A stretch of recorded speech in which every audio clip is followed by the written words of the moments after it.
Et nous sommes de retour sur ce plateau pour la dernière partie de cette émission. Nous abordons notre quatrième sujet au Togo. Une diplomatie de plus en plus active selon les médias. La diplomatie togolaise s'est illustrée ces dernières années face à la situation de crise que connaît la sous-région ouest-africaine et d'ailleurs toute l'Afrique. Le Togo s'illustre dans plusieurs sujets et la diplomatie togolaise est diversement appréciée. Je vais vous lire une portion d'une publication de VOA, de Deutsche Welle, excusez-moi, et nous allons tous ensemble commenter. Vous allez me dire ce que vous pensez. Avec plaisir. C'est des appréciations qui sont faites selon les médias. Alors, le Togo a organisé récemment un forum sur la paix et la sécurité en invitant les représentants de 3 États dirigés par des militaires putschistes, le Mali, le Burkina Faso et le Niger. La diplomatie togolaise, sous le contrôle direct du président Faure Gnassingbé au pouvoir depuis plus de 18 ans, fait preuve d'un activisme remarqué et qui pourrait lui servir à se maintenir longtemps encore au pouvoir. Une approche plus souple. Le président togolais est de plus en plus présent sur la scène internationale, secondé par son ministre des Affaires étrangères Robert Dussé, avec à son actif la libération en janvier dernier de 46 militaires ivoiriens au Mali.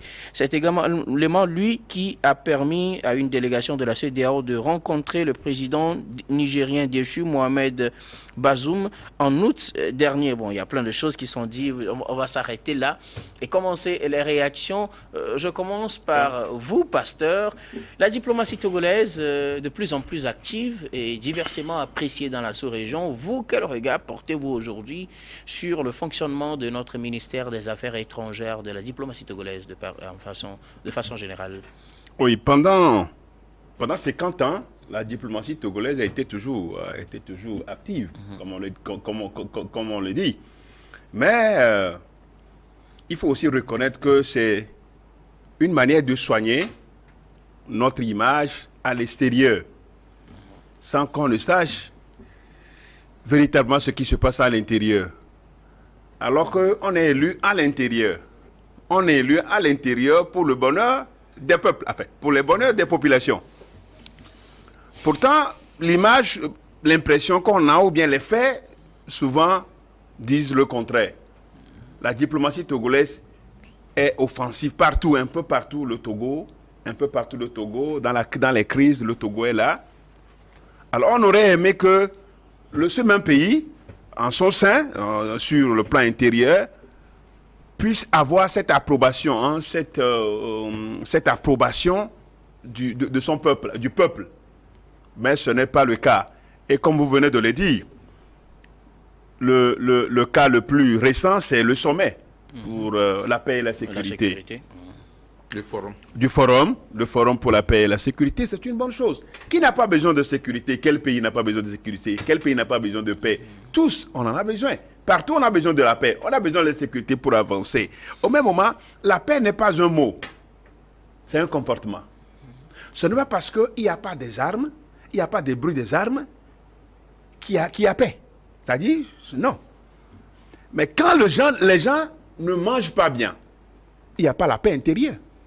Quand les gens ne se soignent pas bien, quand les gens grincent les dents dans un pays, alors il n'y a pas la paix. Mais ça ne relève pas de la diplomatie. Non, je parle du forum. Donc la diplomatie togolaise se fait bien voir à l'extérieur, mais à l'intérieur, il y a beaucoup de choses qu'on reproche aux autorités togolaises et au gouvernement.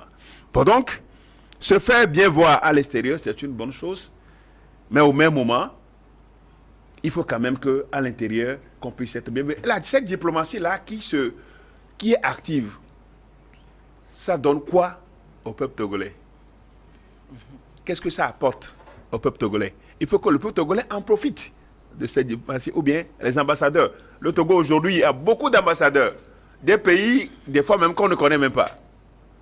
Vous parlez des ambassadeurs accrédités au Togo. Okay. Il y en a tellement. Cette dernière semaine, ou bien cette semaine, il y a eu plus de 14, je ne sais pas, on nous a présenté plus de 14. Bon, tout ça là, c'est bon. Mais qu'est-ce que le Togo en tire comme profit? Mais c'est la question.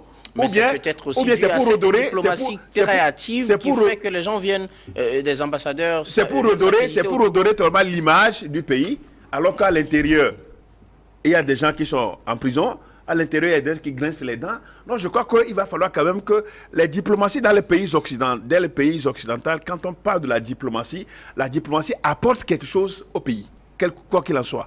Mais forcément, ce n'est pas le cas.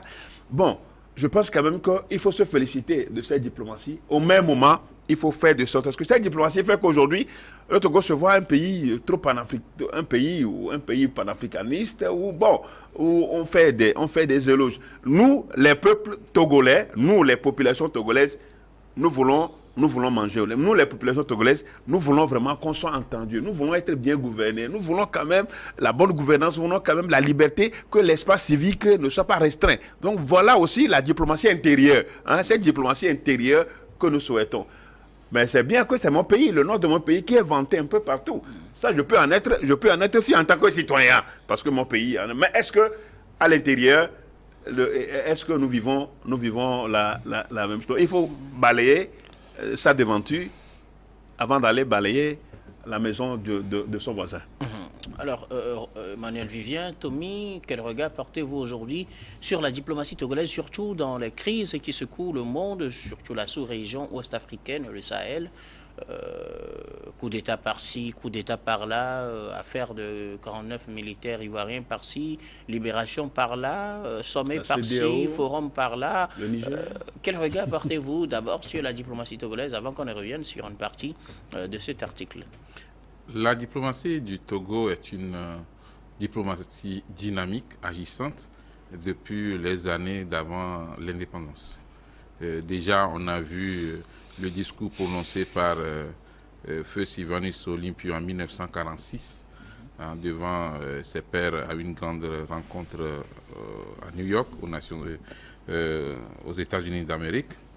Et après, on a retrouvé aussi cette décision du président Sylvanus Olympio dans les années 1961 déjà, qui disait « nous ne pouvons pas continuer avec le franc CFA, il faut trouver une solution ». Et il est allé loin jusqu'à prendre même un décret qui se trouve dans le journal officiel de notre pays. Après lui, il y a le général Gnassingbé Yadema qui a aussi beaucoup agi sur la diplomatie de notre pays en se faisant médiateur dans beaucoup facilitateur dans beaucoup de crises. On l'a vu également au Tchad, où il a même osé prendre une pirogue pour aller parler aux rebelles. Et après, il y a le président Faure Gnassingbé qui a décidé de couper avec les anciennes habitudes. Aujourd'hui, la diplomatie togolaise dit « nous sommes libres de traiter avec qui nous voulons ». De bonnes relations avec la Turquie, de très bonnes relations avec la France, de très bonnes relations avec la Russie, de très bonnes relations avec les pays de l'Asie, la Chine et le Japon et autres. Le Togo est membre du Commonwealth sans pour autant refuser la francophonie. On est membre de la francophonie et membre du Commonwealth, contrairement à d'autres pays. Et donc, le Togo est ouvert effectivement au monde. Et le Togo veut justement que cette diplomatie agissante puisse œuvrer pour la paix, mais aussi puisse avoir des retombées. Et ne nous trompons pas, cette diplomatie agissante et dynamique a des répercussions sur le vécu du Togolais. Prenez votre passeport. Le passeport togolais aujourd'hui nous permet, dans beaucoup de pays, de voyager sans visa. Ce n'est pas le cas avec d'autres passeports. J'ai vu le classement la dernière fois, le Togo a fait beaucoup de progrès en matière de l'aviation, où on apprécie effectivement le sérieux et puis la qualité, le rapport diplomatique. Ce n'est pas tout le monde qui voyage avec le passeport. Vous ne pouvez pas sortir du pays normalement sans passeport, à moins que ce soit seulement dans la zone CEDEAO. Alors aujourd'hui, ce qu'il faut reconnaître avec le forum de Lomé sur la paix, c'est après aussi la libération des 49 ou 46 militaires ivoiriens au Mali, la discussion directe avec l'Angola pour un règlement, l'Angola, l'Ouganda, le Soudan, tout récemment à Lomé. Et le Togo veut être effectivement ce champion de la médiation, ce champion de la paix, ce champion du dialogue. Mais aussi, on a vu le rôle que le pays a joué au niveau du Conseil de sécurité de l'ONU lorsque nous avons eu la chance de rester au perchoir. La question qui se pose de nos jours, ou chez le citoyen, effectivement, c'est qu'est-ce que cette diplomatie, à part ce que je viens de citer, rapporte directement à l'économie du Togo. Ne nous inquiétons pas, il y a des apports. S'il faut noter, je dirais au niveau de la diplomatie, très bien. Au niveau des répercussions à l'intérieur, on peut dire peut mieux faire. Ou bien, comme les enseignants le disent, doit redoubler d'efforts. Aujourd'hui, il est clair que le Togo veut se mettre d'abord à l'abri. À l'abri contre le terrorisme, parce que le terrorisme, quand vous laissez votre pays envahi par le terrorisme, vous aurez du mal à vous en débarrasser. On sait ce qui se passe au Mali, on sait ce qui se passe au Burkina Faso. Par rapport à ces pairs de la CEDEAO, le président togolais, par exemple, adopte un discours de « je ne suis pas d'accord, mais il faut que je puisse le convaincre pour qu'il sache que ça, ce n'est pas bien ». En matière de coup d'État, par exemple, le Togo n'a jamais digéré le coup d'État qui s'est passé d'abord sur notre territoire, surtout en 1963, parce que ça a eu des répercussions graves. Et le Togo ne peut jamais accepter ou applaudir les coups d'État en Afrique. Ça, c'est clair. Mais en même temps, le Togo dit, si nous ne voulons pas des coups d'État, si nous voulons sanctionner les régimes qui ont fait le coup d'État, ne sanctionnons pas le citoyen, ne sanctionnons pas la population à la base. Je pense que c'est à cela qu'on peut peut-être critiquer le discours de M. Robert Doucet à l'Assemblée générale des Nations Unies. Je pense que c'est un très bon discours. Certains vont trouver qu'on pouvait mieux faire ou bien on pouvait dire autrement, mais aujourd'hui, le Togo se positionne et on a besoin d'un leader comme le Togo en Afrique pour le règlement des conflits. Merci beaucoup. Vivien, Robert Kosigan à côté, quel est votre regard aujourd'hui sur la diplomatie togolaise, une diplomatie active selon les médias? On évoque plusieurs situations les plus récentes. C'est cette situation avec les militaires ivoiriens, la situation au Niger, au Mali, au Burkina Faso, etc. etc. Je pense qu'il ne faut pas mettre dans ce cadre-ci le règlement des affaires des 49 ou 46 militaires maliens. Il ne faut pas le mêler à cette diplomatie active du Togo. Cette diplomatie active du Togo ne fait que donner un point à la survie du pouvoir en place et non au peuple togolais. Parce que, contrairement à tout ce que mon frère Vivien Tomi vient de dire, même si cette diplomatie a des répercussions économiques, prenons alors tous les Indiens, tous les Français, tous les Libanais qui alors sont aujourd'hui ont des affaires, qui sont venus au Togo, qui ont des affaires. Prenons alors les Togolais qui travaillent avec eux, leurs conditions de vie et de travail. C'est l'ouverture aussi du pays qui permet qu'il y ait plusieurs investisseurs. C'est totalement exécrable. Prenons les Allemands qui ont une usine de Heidelberg ici au Togo. Alors prenons d'abord la localité dans laquelle l'usine est installée et le traitement qu'on accorde alors aux populations riveraines. C'est totalement exécrable. Les travailleurs de la zone franche.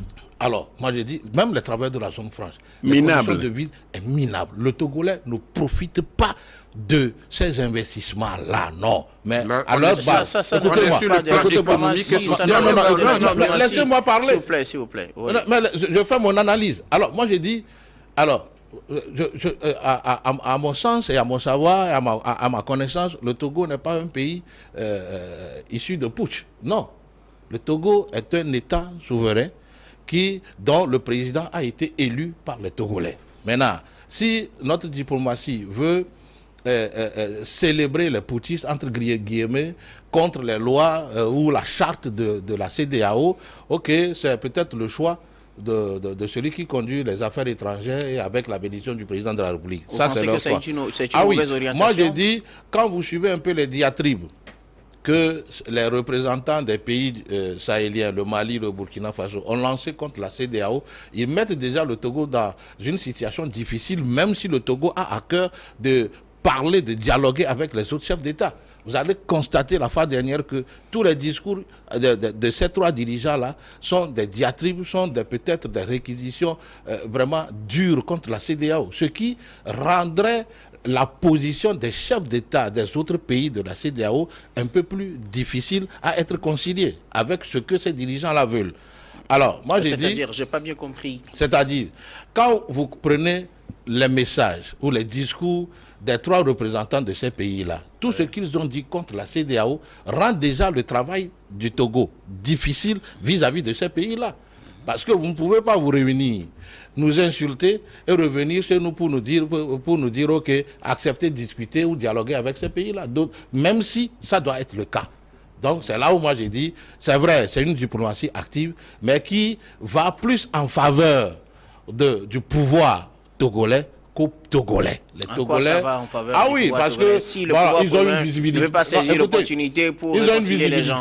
Ça donne une visibilité et ça repositionne peut-être le Togo dans le Conseil des Nations pour ce qui concerne les négociations ou les négociations de paix et tout. Mais le Togolais lambda ne tire pas profit de cette diplomatie que nous qualifions d'active. Et si le Togo se qualifie aujourd'hui de pays panafricain, je dis, ça c'est bien. Mais le panafricain, c'est celui-là qui arbore les habits de sa tradition, qui parle sa langue. La fois dernière, je ne sais pas si vous avez suivi tout le déroulé de ce sommet-là, tout le monde était habillé comme des Blancs. Personne n'est venu en tissu malien, ou tissu burkinabé, ou tissu nigérien. On n'a pas parlé Bambara, on n'a pas parlé Peul la fois dernière, on n'a pas parlé Evé. Pour qu'il y ait aussi des traductions élevées. Ça voudrait dire que cette histoire de panafricanisme dont se vantait ce sommet-là n'est pas totalement réussi. Parce que si c'était en Chine, le chinois va parler chinois. Si c'était en Russie, je rappelle que le français est notre langue officielle. Même si c'est notre langue officielle, si nous voulons marquer le coup, si nous voulons démontrer aux gens que voilà, nous sommes panafricains, nous devons alors nous exprimer dans nos langues maternelles pour prouver à la face du monde que voilà ce qui nous va. Voilà. Revenons sur les retombées, comme le dit M. Vivien. Si même le Togo a beaucoup d'entrées avec ses passeports, est-ce que c'est plutôt les passeports de service et les passeports diplomatiques? Ce n'est pas le passeport ordinaire. Non, même le passeport ordinaire. Même le passeport ordinaire, c'est peut-être hormis les pays de la CEDEAO, je ne sais pas dans quelle... S'il se retrouve dans une situation difficile, il se débrouille pour rentrer au pays. Ça aussi, c'est prenons nos étudiants dans les différents pays. Écoutez-moi, prenons nos étudiants dans les différents pays, que ce soit au Maroc, en Tunisie, même au Bénin ici à côté. Quand ils sont en difficulté, il n'y a pas alors quelque chose qui est fait, ne serait-ce que pour leur amoindrir la souffrance et les faire revenir dans de bonnes conditions. Rapidement, merci beaucoup. Moi, il y a une partie qui m'a interpellé dans cet article-là. C'est la partie-là que je voudrais qu'on partage. Il nous reste peu de temps, mais on va y aller très rapidement. Oui.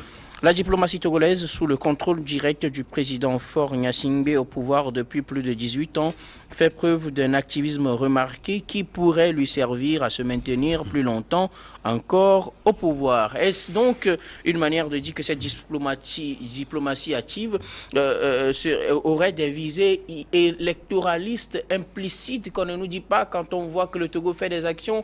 Serait-ce juste pour se maintenir au pouvoir? Parce que c'est ce qui est écrit. Bon, je crois que c'est une analyse, une analyse journalistique d'un média qui ne peut pas être occultée. C'est possible parce que le Togo aujourd'hui est presque en bon terme avec tous les pays.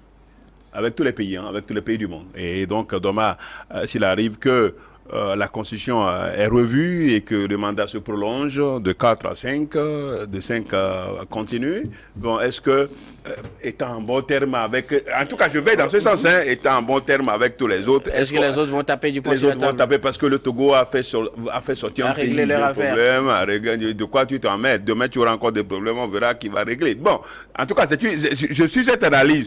Ben, est-ce que, au fond, est-ce que ceux qui sont même au pouvoir vont continuer par penser ainsi? C'est-à-dire rester au pouvoir, ne pas céder, ne pas favoriser l'alternance. Est-ce que c'est leur souhait?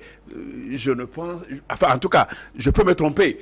Mais je peux l'accorder le bénéfice du doute. Mais bon, le pouvoir corrompt, et donc quand on est au pouvoir, on a tous les privilèges, on a tout. Bon, est-ce qu'on veut continuer dans ce sens pour dire qu'on est en démocratie sans alternance? Bon, donc voilà un peu ce que moi je pourrais dire. Mais je voudrais finir juste pour dire que cette diplomatie active souffre. Je ne veux pas dire prétendument active, donc cette diplomatie active souffre de quelque chose qu'il a touché de doigt tout à l'heure. C'est que nous, au mouvement Martin Luther, nous avons beaucoup de plaintes, c'est-à-dire des citoyens togolais qui sont dans les autres pays, à Oman, en Irak, qui souffrent. Et chaque fois, je le dis ici sur le plateau, on a toujours saisi. Je peux vous montrer tous les courriers avec des noms des Togolais, leurs contacts qui souffrent dans les pays, qu'on envoie au ministère des Affaires étrangères pour appui, parce que c'est des Togolais. Ça aussi, c'est la diplomatie, puisque le Togo est déjà en bon terme avec tous les pays. Alors, un citoyen qui n'a pas volé, dont c'est qui n'a pas volé, ce n'est pas délit de droit commun. Mais qu'on met en prison parce qu'il a pris une photo, il a fait ceci, il ne veut plus travailler, par exemple, dans des pays où on dit, bon, je veux rentrer chez moi. Donc, ces gens-là, on les met en prison inutilement. Et quand on sollicite le ministère des Affaires étrangères, en tout cas, je dis, j'ai tous les courriers, je peux vous montrer 1000 courriers que le mouvement Martin Luther envoie au ministère des Affaires étrangères pour règlement. On n'a jamais reçu, c'est rarement. On écrit, c'est rarement qu'on nous répond. Cette diplomatie-là, ça sert à quoi? Elle aurait pu être active si on se soucie des Togolais de l'extérieur. Je vous dis, des milliers de Togolais sont aujourd'hui à Turquie en train de mourir, sont en prison. C'est des milliers de Togolais qui sont en prison aujourd'hui. On a écrit au chef de l'État, on a écrit au ministre des Affaires étrangères. On ne nous a jamais répondu, mais les Togolais sont en train de mourir en Turquie aujourd'hui. Merci beaucoup. Où est la diplomatie? On a compris votre frustration. Robert Kossigan-Akwete, Oui, y a-t-il des visées autres que ce qu'on voit déjà dans cette diplomatie active? Non, je dirais que moi j'aborde ce sujet dans le même sens que Dechevele. Je voudrais appuyer un peu ce que vient de dire Pasteur Edo. Vous savez, prenons même le taux de ceux qui reçoivent des visas au Togo. Combien sont-ils dans les différentes ambassades? Combien sont-ils des Togolais qui reçoivent facilement des visas ici au Togo? Bon nombre qui sont aujourd'hui à la diaspora ont reçu leur visa soit au Ghana, soit au Bénin ou au Sénégal et autres. Ils sont partis. Ça voudrait dire que même recevoir... Ou bien on fait à ticket. Ou même recevoir... Vous savez, gagner un visa au Togo n'est pas... C'est un parcours de combattant. À moins que vous ne soyez alors né dans la famille de ceux qui sont au pouvoir. Non, mais c'est la vérité. Pourquoi vous voulez qu'on nous culte tout ça?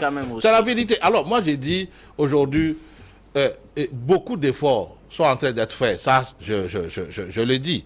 Mais on doit redoubler d'efforts. On doit redoubler d'efforts pour trouver des solutions aux problèmes togolais. Si aujourd'hui le Togo plaide pour la paix et la sécurité, nous avons bon nombre de prisonniers politiques. On peut les élargir. C'est aussi un fait. C'est très important puisqu'ils sont là-bas à cause de la politique. Alors si aujourd'hui on veut parler au nom d'un panafricain, ou on veut donner la leçon aux autres sur la paix et la sécurité, ça passe aussi par la libération. Alors... des prisonniers politiques, ça passe aussi par le retour des exilés politiques au Togo. Tout ça là vont donner la preuve qu'il y a un changement. Voilà, vont concourir à la paix et à la sécurité. C'est aussi important. Je voudrais aussi passer par ce canal, je quitte ce sujet qui ça ne me tire pas trop. On viendra pour vous de faire, vous allez... Non, pas mot de faire. Okay, il y a un problème épineux. Vous savez, il y a beaucoup de plaintes contre la commune Golfe 2.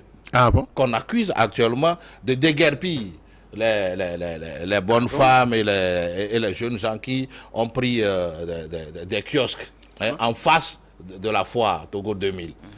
C'est depuis septembre qu'on leur a demandé de déguerpir. Mais moi j'ai dit, mais les gens ont concocté des prêts, ils font des activités et à chaque fois que le Togolais veut soupirer quelque part, on lui demande de mettre la clé sous le paillasson. Quelle est la faute qu'ils ont commise pour que la mairie Golfe 2 leur demande de quitter là-bas? Le pasteur est là, je crois que... non, oui. Vous allez répondre après. On va terminer ce débat d'abord. Je viens à vous, Vivien. Vous venez de suivre ce que je viens de lire par rapport à cet article. Y aurait-il des visées autres que ce qu'on voit déjà? Le Togo se hisse en fait au sommet des États là, qui s'investissent dans la résolution des crises. C'est normalement à mettre à l'actif des Togolais, mais on a l'impression que certains y voient ou une autre chose. Vous savez que ce soit le plus grand des opposants de l'Afrique du Sud, de la Tunisie ou du Ghana, lorsqu'il sera au pouvoir, il va vouloir faire des actions qui vont prouver qu'il respecte ce qu'il a fait comme promesse au peuple. Et cette diplomatie agissante, effectivement, doit profiter d'abord au peuple, mais en même temps aussi ceux qui sont au pouvoir, ils vont vouloir en tirer les profits. C'est normal, c'est pratiquement naturel.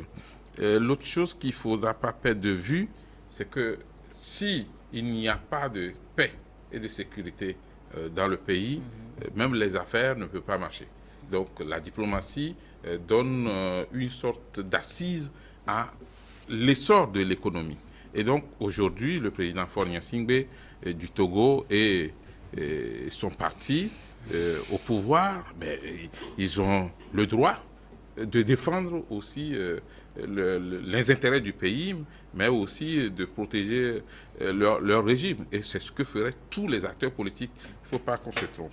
Maintenant, il faut tenir compte des aspirations du peuple. Il faut souvent interroger les citoyens pour voir, c'est vrai, à l'extérieur nous sommes applaudis, est-ce qu'à l'intérieur aussi nous sommes bien applaudis, et s'il y a des choses à rectifier, il faudra le faire. C'est important, quand on prend les Togolais qui sont au Liban, j'en ai rencontré, il y en a qui ont des problèmes avec leur passeport qui sont même retirés. Et donc, on ne peut pas être un grand pays de la diplomatie, mais nos citoyens vont souffrir dans les autres pays. Je salue aussi la création du consulat au niveau du Burkina Faso à côté, où pendant des décennies, beaucoup de Togolais avaient réclamé effectivement l'existence d'une sorte de représentation diplomatique du Togo. Maintenant, c'est fait, il faut rassurer les gens. L'autre défi que le gouvernement doit relever, c'est de donner confiance aux Togolais de la diaspora à souvent aller dans les ambassades du Togo à l'extérieur. Ça, c'est important parce qu'il y en a beaucoup qui sont en retrait. Or, ce que les Occidentaux nous montrent sur les médias, c'est que même si c'est un Français qui a des problèmes dans un pays, c'est toute la République qui se mobilise. On a vu M. Macron se déplacer pour aller en Israël, pour aller même en Jordanie, pour pouvoir commencer les discussions. En Égypte, il envoie même un navire hospitalier pour pouvoir apporter, parce qu'il y a des Français aussi qui sont concernés. Nous voudrons que dans notre pays, qu'on remarque aussi que chaque fois qu'un seul Togolais a des problèmes à l'extérieur, c'est toute la République qui se mobilise pour pouvoir venir à son secours. Ça va nous donner encore un plus et on va applaudir notre diplomatie. Aujourd'hui, Robert Doucet, il fait ce qu'il peut faire et ne nous trompons pas, même si c'est aux États-Unis. Tout ce que Robert Doucet fait, c'est Faure Gnassingbé qui lui dit de faire. Ou bien, il a l'aval. Même aux États-Unis, le président Biden maîtrise tout ce que sa diplomatie fait à l'extérieur. Sinon, tu n'es pas président. Merci. Donc, vivement que des répercussions viennent sur le citoyen togolais. Qui est imparti à ce sujet. On n'aura plus le temps de faire le dernier tour de table. Vous avez pris tout le temps pour... Non, je voudrais juste répondre. Je crois que ça, vous pourrez répondre en off. Oh là là là là là là. Là, pour ce qui concerne les kiosques en face de Togo 2000, la mairie Golfe 2 n'est ni de près ni de loin associée. Parce que le contrat a été fait entre la foire Togo 2000 et puis la chambre du commerce. Nous n'en sommes pas concernés et nous n'avons pas donné de trucs aux gens, de courrier aux gens pour quitter. Ça, c'est entre la foire... Vous irez voir quand même sur place. S'il vous plaît. Merci à vous, Pasteur Edo. Je rappelle que vous êtes le président du mouvement Martin Luther King. Merci d'avoir répondu à notre invitation. Le temps n'a pas suffi aujourd'hui pour faire le dernier tour de table. Merci à vous, Robert Kossigan Akuité, analyste politique, président de l'Alliance Jeunesse Développement JD. Merci d'avoir répondu aussi à notre invitation. Merci à vous, Emmanuel Vivien Tommy, journaliste et directeur général de Plume Libre, également conseiller en communication politique. Merci. Grand merci à vous, très chers téléspectateurs, d'avoir été des nôtres. C'est la fin de ce numéro de Regard Croisé. Je vous retrouve avec le même plaisir demain pour le programme du soir sur Nouveau d'Info.